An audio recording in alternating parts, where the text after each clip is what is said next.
ही धर्मस्य ग्लानिर् भवति भारत अभ्युत्थानम् अधर्मस्य तदात्म्यानं सृजाम्यहम् परित्राण साधूनां विनाशाय च दुष्कृतां धर्म संस्थापनार्थाय संभवामि युगे युगे। ऐसा कहा गया है हमारे शास्त्र। तो ये वही समय है, धर्म ग्लानि का समय, जब परमात्मा पिता इस संसार में इस सृष्टि पर आ चुके हैं। तो उनका नाम है शिव, उनका एक ही नाम है और वो नाम है शिव।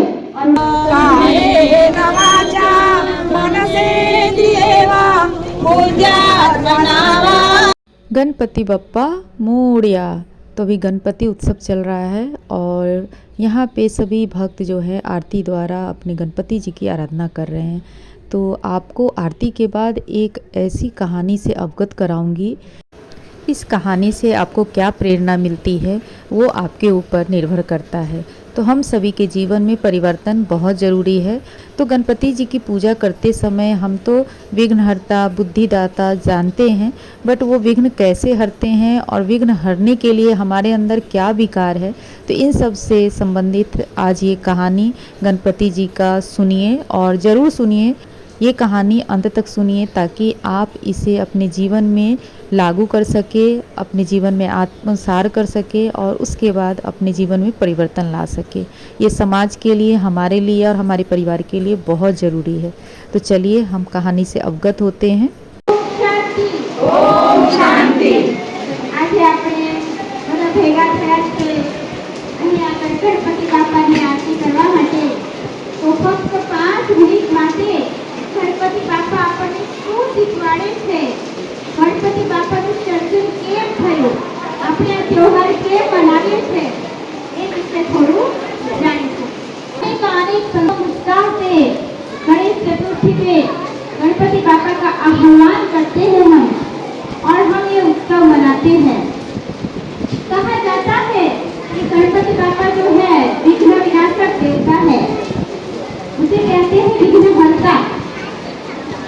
इसीलिए आज हर व्यक्ति ये चाहता है कि अपने जीवन में कोई भी विघ्न ना आए। इसीलिए क्या करते हैं, गणेश जी की पूजा अर्चना करते हैं। क्या विघ्न नहीं आते हैं? कोई कह सकता है कि किसी के जीवन में विघ्न नहीं है? तो हमारे जीवन में ये विघ्न का आना, परिस्थितियों का आना, ये हमारी अपनी ही कमजोरियां हैं। हमारे जीवन में विघ्न आते रहते हैं। अब पता है गणेश जी का ये सब यानी कि सर्जन कैसे हुआ। शास्त्रों की कथा अनुसार माँ पार्वती ने अपने मेल से एक पुतला तैयार किया। शास्त्रों की कथा के अनुसार माँ पार्वती ने अपने शरीर के मेल से एक पुतला तैयार किया, फिर उसमें प्राण भर दिए, उनका नाम गणेश रखा। कहा जाता है कि जब भी माँ पार्वती स्नान करने जाते थे तो गणेश जी को द्वार में खड़ा रख करके जाते थे। एक दिन क्या हुआ, शंकर जी ने और अंदर जाने लगे तो गणेश जी ने उनको रोका। दोनों के बीच में थोड़ी देर तक बहसबाजी चलती रही। बोला अब शंकर जी ने उनके हाथ में जो आया वो गणेश जी को मार दिया।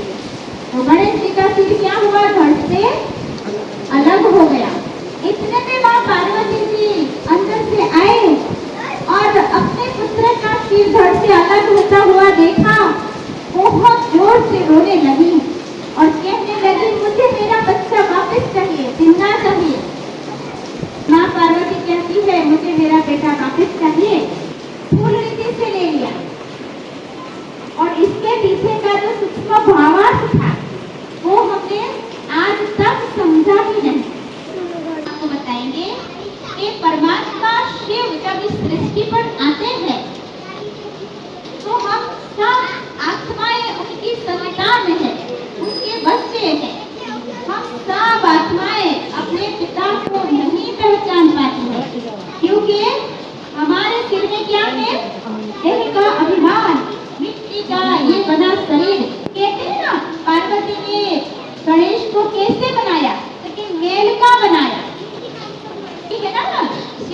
मटकी, इसमें क्या भरा हुआ है? अहंकार, देह अभिमान, विकारों की मेल लगी हुई है। तो हम अपने पिता को यानी कि परमात्मा को नहीं पहचान पाते हैं। और क्या करते हैं, जब वो आकर के हमें अपना परिचय देते हैं, ज्ञान सुनाते हैं, तब हम बहसबाजी में लग जाते हैं, उनका सामना करने लग जाते हैं।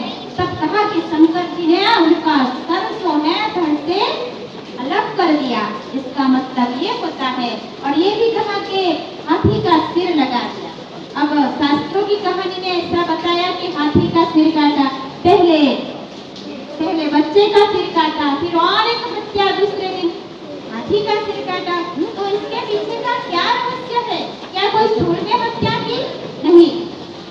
भगवान जब इस सृष्टि पर आते हैं तो हमारा ये अभिमान वाला सिर, विकारों वाला, जिसमें विकार भरे हैं, अहंकार भरे हैं, वो सिर काट करके हाथी का सिर लगाना, यानी कि कहते हैं कि हाथी में बहुत बुद्धि होती है, हाथी की बुद्धि बहुत होती है, दिव्य होती है। तो हमारे ये अभिमान वाला सिर काट करके हमें दिव्य बुद्धि देते हैं, यानी कि हमें दिव्य बुद्धि का वरदान देते हैं, यानी कि हमारे जीवन में ज्ञानोदय हो जाता है। उस दिन से हमारे जीवन में ज्ञान का आरंभ होता है। तो शास्त्र की बातों को हमने आज तक स्थूल रीति से पकड़ के रखा है। इसीलिए हमने गणेश जी की प्रतिमा में क्या दिखाया? क्या दिखाया? गणेश जी की आंखें कैसी होती है?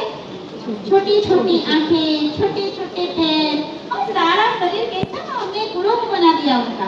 तो उनके पीछे भी एक बहुत सुंदर रहस्य छिपा हुआ होता है। क्यों उनकी आंखें छोटी छोटी है?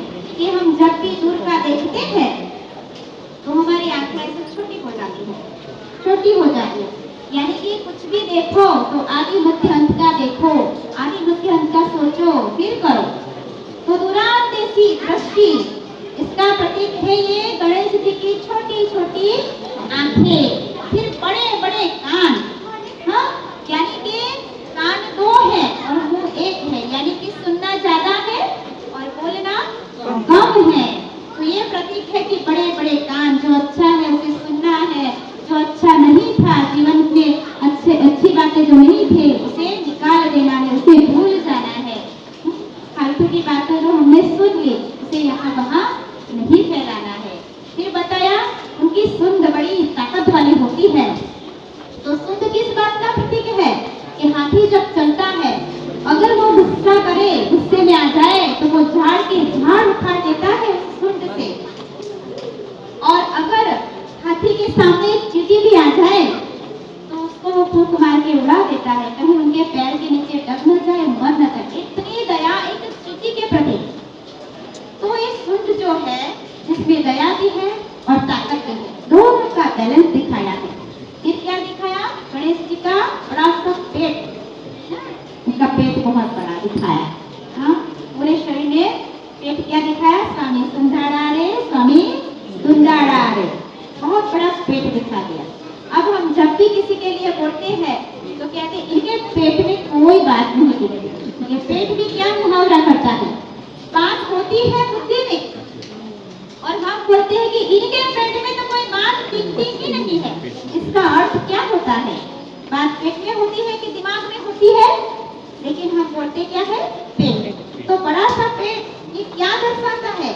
कि किसी की भी बातों को अपने अंदर, अपने उदर में समा लेना, किसी की बातों को यहाँ वहाँ नहीं फैलाना है। जब घर में कोई भूल करता है तो हम किसी को हम बोलते हैं ऐसा है, ऐसा है, ऐसा है, तो ये नहीं करना चाहिए।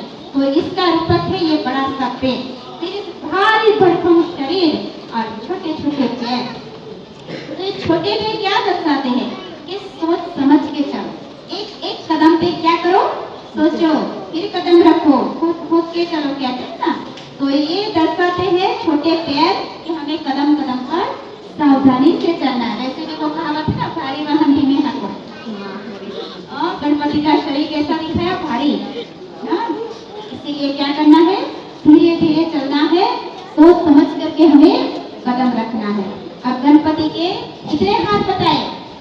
4 हाथ बताए। एक हाथ जो होता है वरद हस्त, कहते हैं ना, वरदान देने की स्थिति में हमेशा हमारे सामने कोई भी आए, हमें उसके लिए वो हमें चाहे हमें मान दे, चाहे अपमान दे, वो हमारा मान रखे या अपमान कर दे, फिर भी हमें उनको क्या करना है, उनके लिए शुभ भावना, शुभ काम, कोई बात नहीं, ये भी हमारा भाई है, ये भी हमारी बहन है, करके क्या करना है, शुभ भावना, शुभकामना।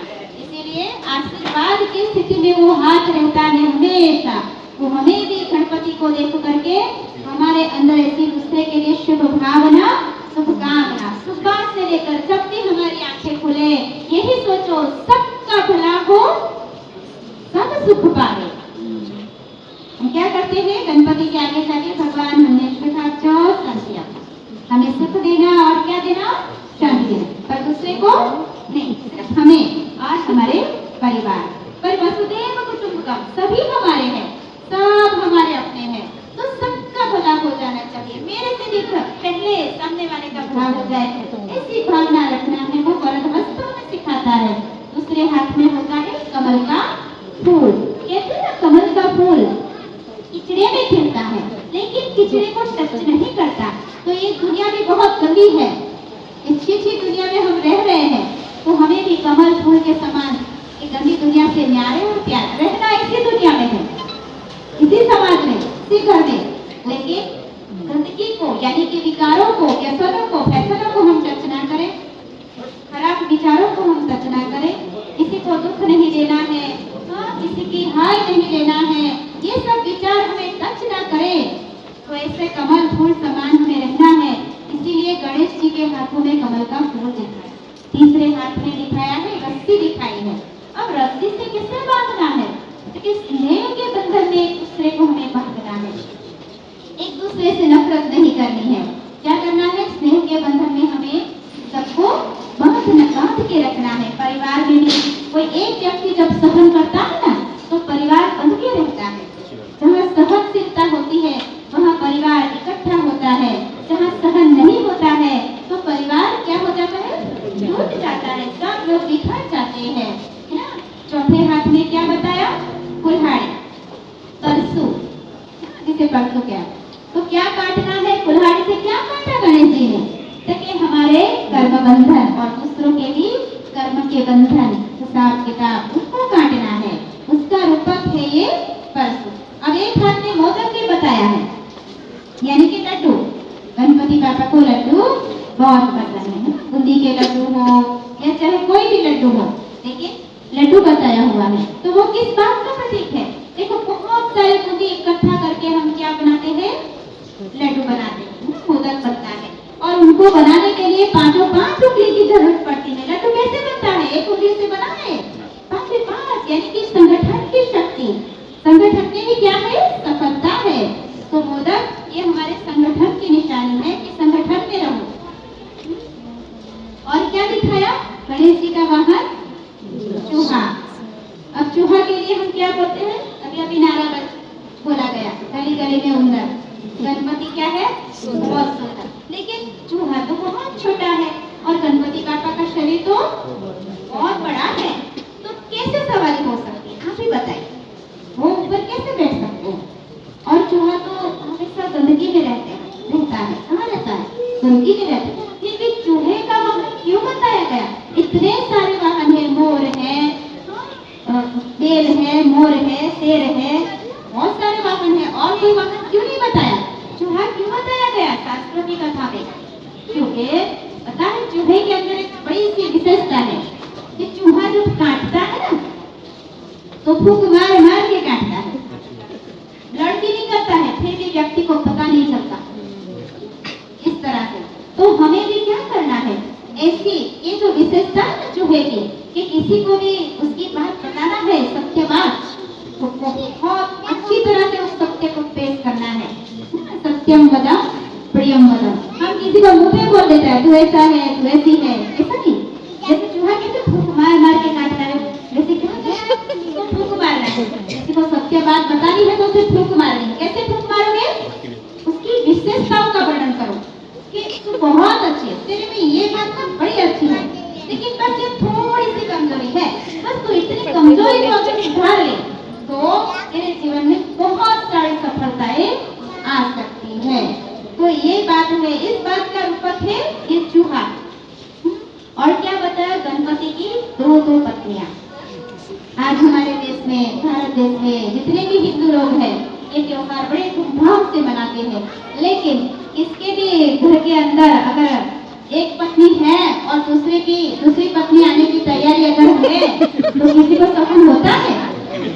तो हमारे गणपति बापा की दो पत्नियां दिखाई, एक का नाम रिद्धि है और दूसरे का नाम है सिद्धि। अब रिद्धि का अर्थ होता है सिद्धि और सिद्धि का अर्थ होता है सफलता। आप कोई भी कर्म विधिवत करो तो तुम्हें क्या मिलेगी? सफलता आपके जीवन में है ही। तो ये प्रतीक है रिद्धि और सिद्धि दो पत्नियां के रूप में दिखाई है। बाकी दो पत्नी किसी को भी पसंद नहीं है। आप बताएं किसको पसंद है? दो पत्नी किसको पसंद है? किसी को भी पसंद नहीं होती। कि गणपति बाबा तो हमारे आइडल है, हाँ भगवान जी कहते हैं सब उन्हें, हाँ हमारे देवी देवता है। तो उनके भी अगर दो पत्नी दिखा दी तो भाई लोग तो बोलेंगे देखो गणपति बाबा की दो है, हम क्यों दो लाते हैं? तो आपको प्रॉब्लम क्यों होती? ऐसे कहेंगे ना ऐसे। तो ये कोई स्कूल में कोई दो पत्नियां की बात नहीं है, तब तो झगड़ा हो जाएगा घर में कि आप तो इसे ज्यादा मानते हो, मेरे को कम मानते हो, मैं पहले आई थी, मैं बड़ी हूँ, झगड़ा हो जाएगा। तो स्कूल में कोई दो पत्नी की बात नहीं है। सब जीवन के अंदर सही विधि से काम करोगे तो सिद्धि साथ में, सफलता साथ में रहेगी। तो गणपति बाबा हमें सिखाते हैं, गणपति का अर्थ होता है गुणों का प्रतीक। हमें अपने जीवन में गुण धारण करने हैं। सिर्फ पूजा अर्चना कर लिया, फिर 11 दिन पूरा हुआ, गणपति बाबा को खिलाया पिलाया, फिर कहते हैं दूध जा बस।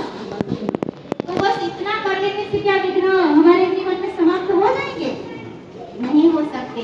हमें गणपति बाबा और हमारे साथ साथ हम दूसरों के भी विघ्न को समाप्त कर सकते हैं। तो यही सिखाते हैं गणपति बाबा। और एक बात मुझे कहनी है कि जहाँ कहीं भी गणपति बाबा को बिठाया है और पूजा करते हैं तो प्लीज किसी ऐसी वैसी जगह पे जाके उनका विसर्जन ना करें तो बहुत अच्छा है ना। इतना दिन हमने कितना रिस्पेक्ट दिया, हाँ भगवान कहते हैं, हम उनको पूजा करते हैं, अर्चना करते हैं, कि कैसी भी जगह पे जाके गंदा पानी हो, कैसा भी पानी हो, उसमें डूबो के आ जाते हैं, तो ये अच्छी बात नहीं है। हमें गणपति बाबा का बहुत रिस्पेक्ट रखना चाहिए ना, अच्छी जगह पे जाके उनका विसर्जन करना चाहिए। तो गणपति बाबा के बारे में बताते हुए एक बात बताई कि जब परमात्मा इस सृष्टि पर आते हैं तब हम आत्मा उनको पहचान को भी नहीं पता कि ये मेरे पिता है। ठीक वही समय में ये चल रहा है कि भगवान का वायदा है, यदा यदा हि धर्मस्य ग्लानिर्भवति भारत अभ्युत्थानम् अधर्मस्य तदात्म्यानं सृजाम्यहम् परित्राण साधूनां विनाशाय तदिष्टताम् धर्म संस्थापनार्थाय संभवामि युगे युगे। ऐसा कहा गया है हमारे शास्त्र। तो ये वही समय है, धर्म ज्ञानी का समय, जब परमात्मा पिता इस संसार में इस सृष्टि पर आ चुके हैं। तो उनका नाम है शिव, उनका एक ही नाम है और वो नाम है शिव। और उनका अर्थ होता है कल्याणकारी, शुभकारी, मंगलकारी। और उनके आगे शब्द लगता है सदा, वो सदा के लिए शिव है। तो उनका नाम है, भगवान का नाम है शिव।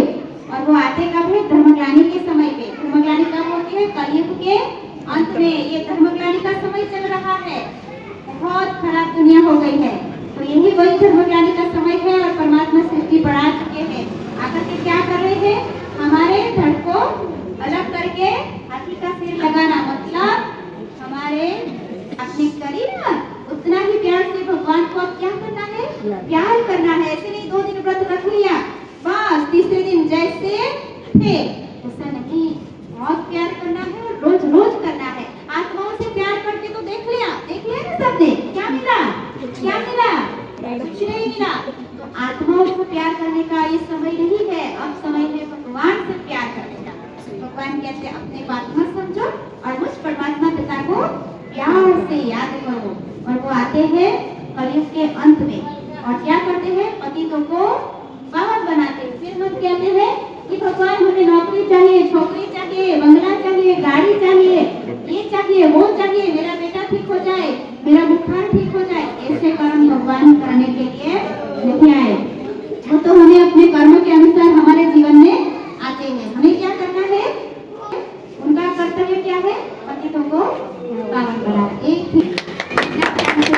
दीदी को बहुत बहुत धन्यवाद।